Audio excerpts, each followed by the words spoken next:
Welcome students. तो कैसे हो आप सब? आई होप सब अच्छे होंगे, है ना। तो चलो स्टार्ट करते हैं। आज हमारा टॉपिक है नॉन आइडियल सॉल्यूशंस। तो क्या होते हैं नॉन आइडियल सॉल्यूशंस?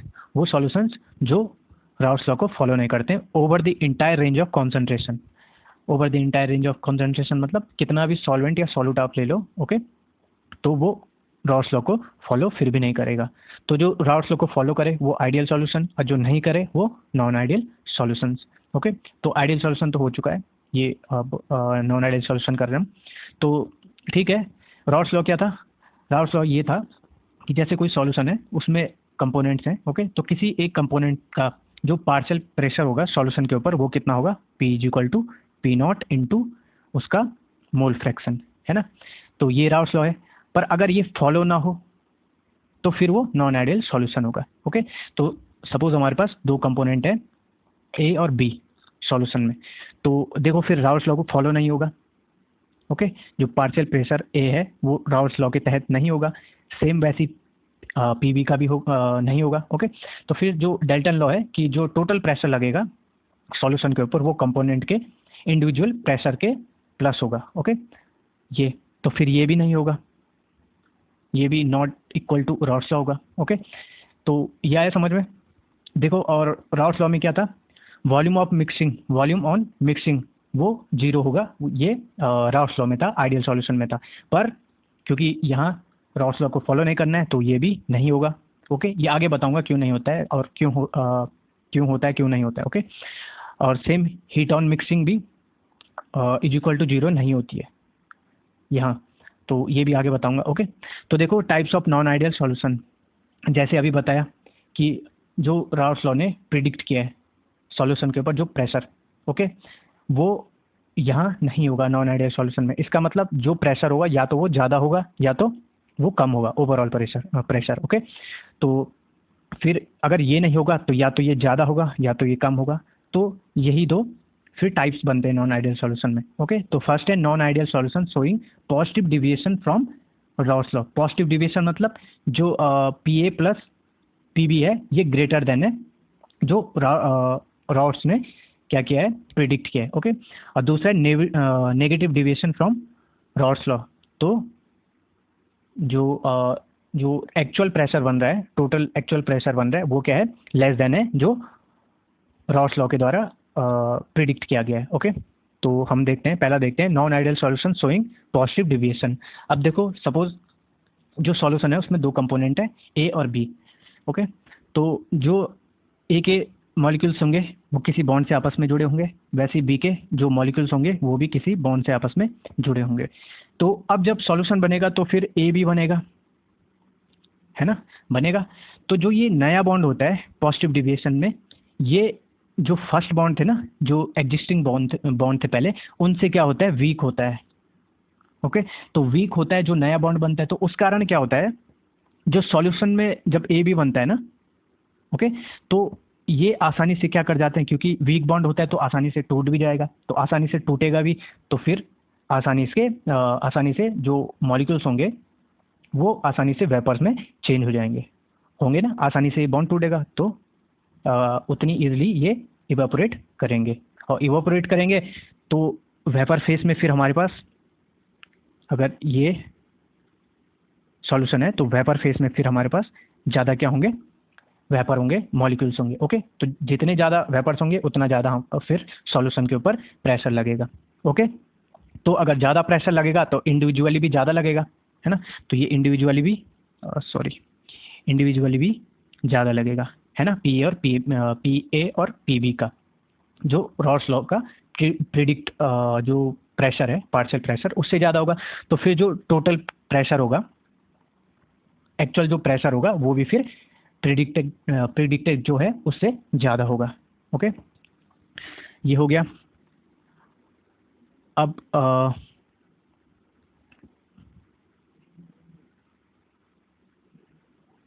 देखो heat on mixing is positive. तो पहले ये देख लेते हैं volume on mixing is positive. Volume on mixing is positive मतलब जो वॉल्यूम होता है वो इंक्रीज हो जाता है, होगा ना इंक्रीज, क्योंकि देखो पहले ए के बीच में जो भी बॉन्ड था और बी के बीच में भी, जो भी बी के मॉलिक्यूल्स के बीच में भी जो भी बॉन्ड था वो क्या था, टाइट था। तो फिर ये मॉलिक्यूल्स आपस में क्या रहेंगे, बहुत पास रहेंगे। अगर टाइट बॉन्ड होगा मतलब स्ट्रॉन्ग बॉन्ड होगा तो ये आपस में बहुत पास होंगे, है ना। और अगर जो नया बॉन्ड बनता है वो क्या होगा, वीक होगा, तो फिर ये मॉलिक्यूल्स दूर दूर होंगे। अगर दूर दूर होंगे क्योंकि वीक बॉन्ड है, मॉलिक्यूल्स आपस में काफ़ी दूर होंगे, है ना, तो फिर क्या होगा, वॉल्यूम भी इंक्रीज हो जाएगा, होगा ना वॉल्यूम इंक्रीज। ओके, तो volume on mixing is positive. Positive का मतलब वॉल्यूम इंक्रीज होता है। वैसे ही सेकंड देखो, heat on mixing is positive. Positive का मतलब जो हम हीट देते हैं, ओके, सॉल्यूशन को हम हीट देते हैं ताकि वो क्या हो, डिसॉल्यूशन हो और एक सॉल्यूशन बने। तो ऐसा क्यों होता है, देखो जो ये एग्जिस्टिंग बॉन्ड है, जो पहले के बॉन्ड है वो क्या है, स्ट्रॉन्ग है, तो वो टूटते नहीं है। क्योंकि जब भी देखो, मैं आपको एक चीज़ बताता हूँ, जब भी जो नया जो प्रोडक्ट बनेगा, है ना, प्रोसेस में, तो अगर नए जो प्रोडक्ट बन रहा है या जो भी रिएक्शन के बाद जो भी बॉन्ड्स बन रहे हैं, अगर वो वीक होते हैं, है ना, अगर वो वीक बन रहे हैं तो हमें सॉल्यूशन को या जो भी प्रोसेस या रिएक्शन है वहाँ क्या देनी पड़ेगी, हीट देनी पड़ेगी। पर अगर बाद में स्ट्रॉन्ग बॉन्ड बन रहे हैं, अगर बाद में स्ट्रॉन्ग बॉन्ड बन रहे हैं, है ना, तो फिर हमें हीट नहीं देनी पड़ेगी और हीट रिलीज होगी। तो समझ में आया आपके, अभी क्या बन रहे हैं, जो नए बॉन्ड बन रहे हैं वो क्या बन रहे हैं, वीक बॉन्ड बन रहे हैं। तो वीक बॉन्ड बनेंगे तो हमें इन बॉन्ड, जो ये एग्जिस्टिंग बॉन्ड थे, उनको तोड़ने के लिए क्या करना पड़ेगा, हीट देनी पड़ेगी। ओके, तो हीट देनी पड़ेगी, तो heat on mixing is positive हो जाएगा। समझ में आया आपके। तो चलो ठीक है, अब देखो ये ग्राफ है इसका पॉजिटिव डिविएशन का। देखो जो पी बी ये जाता है रॉल्स लॉ में, जो आइडियल सॉल्यूशन का जो हमारे पास ग्राफ था, और पी ए का ऐसे जाता है ना। तो ये क्या होता है, अब इंक्रीज हो जाता है, कॉन्सेंट्रेशन पे इंक्रीज हो जाता है। ओके, वैसे पी ए का भी ये इंक्रीज हो गया, हुआ इंक्रीज, तो फिर जो पी टोटल होता है वो भी क्या हो जाता है, इंक्रीज हो जाता है। इसमें कोई ज़्यादा समझाने वाली बात है नहीं, ओके, क्योंकि ये आइडियल सॉल्यूशन में भी समझा दिया गया है। तो ठीक है, फिर ये देखते हैं non ideal solution showing negative deviation. अब देखो जैसे जो ए कंपोनेंट है उसके ये मॉलिक्यूल्स हैं और बी के ये, और जब ए बी बनेगा तो फिर ओके, तो देखो यहाँ क्या होता है, जो नया बॉन्ड बनता है ना, ये ए बी जब सॉल्यूशन बनता है, ओके, तो वो ज़्यादा स्ट्रांग होता है बजाय कि पहले वालों से। ओके, अब देखो जब अगर ज़्यादा स्ट्रांग होगा तो ये जो मॉलिक्यूल्स होंगे वो इवापोरेट नहीं हो पाएंगे, क्योंकि ये स्ट्रांग बॉन्ड हो गया ना, तो इवापोरेट नहीं हो पाएंगे, एस्केप नहीं हो पाएंगे सॉल्यूशन से। तो एस्केप नहीं हो पाएंगे तो जो हमारा वेपर फेज है वहाँ वेपर्स कम होंगे। ओके, ये आसानी से एस्केप नहीं होंगे, तो फिर वेपर फेज में वेपर कम होंगे, तो वेपर कम होंगे तो वेपर प्रेशर भी कम लगाएगा। ओके, तो फिर ये नेगेटिव डिविएशन में जो एक्चुअल वेपर प्रेशर होता है, टोटल एक्चुअल वेपर प्रेशर होता है, वो क्या होता है, कम होता है बजाय कि जो रॉड्स ने प्रिडिक्ट किया है या जो रॉड्स लॉ के द्वारा प्रिडिक्टेड है। ओके, यह है समझ में। अब देखो heat on mixing is negative. Heat on mixing is negative मतलब हीट रिलीज होती है। ये मैंने आपको पहले भी बताया, हीट रिलीज क्यों होती है, क्योंकि जब भी नए बॉन्ड जो बनने हैं जो प्रोसेस में, अगर वो स्ट्रांग है तो इसका मतलब रिएक्शन खुद हुई है, इसका मतलब जो भी प्रोसेस हुई है वो खुद हुई है। और अगर वो नेचुरली खुद हुई है तो फिर क्या होगा, हीट हमेशा रिलीज होगी। ओके, और अगर खुद नहीं हो रही है वो प्रोसेस, तो हमें हीट देनी पड़ेगी ताकि बॉन्ड्स टूटें।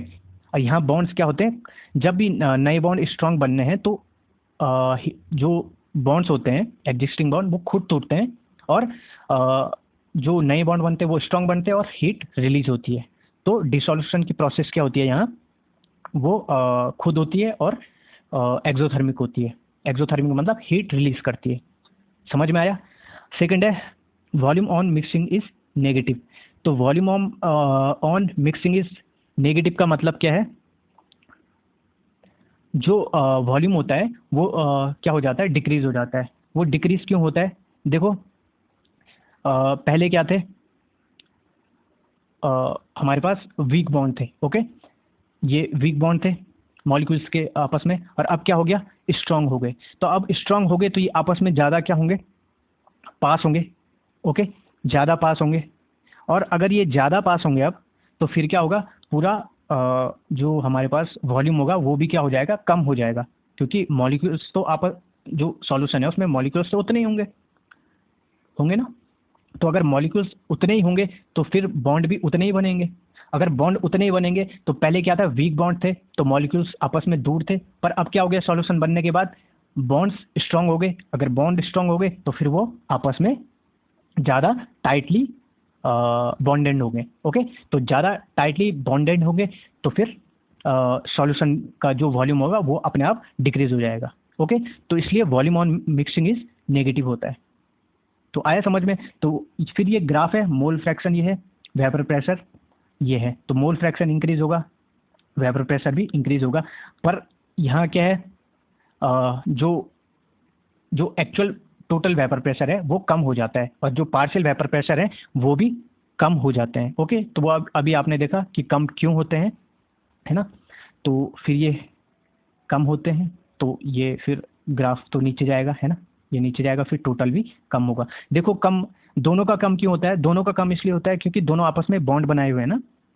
तो एक छूटेगा तो दूसरा भी तभी छूटेगा, तो दोनों के भी साथ में, इसलिए क्या होता है, जो पार्शियल वेपर प्रेशर होता है वो कम हो जाता है। तो पार्शियल वेपर प्रेशर दोनों का कम होगा तो श्योरली बात है कि जो टोटल वेपर प्रेशर होगा वो भी क्या हो जाएगा, कम हो जाएगा। ओके, तो आई होप समझ में आया होगा। तो ठीक है, थैंक यू।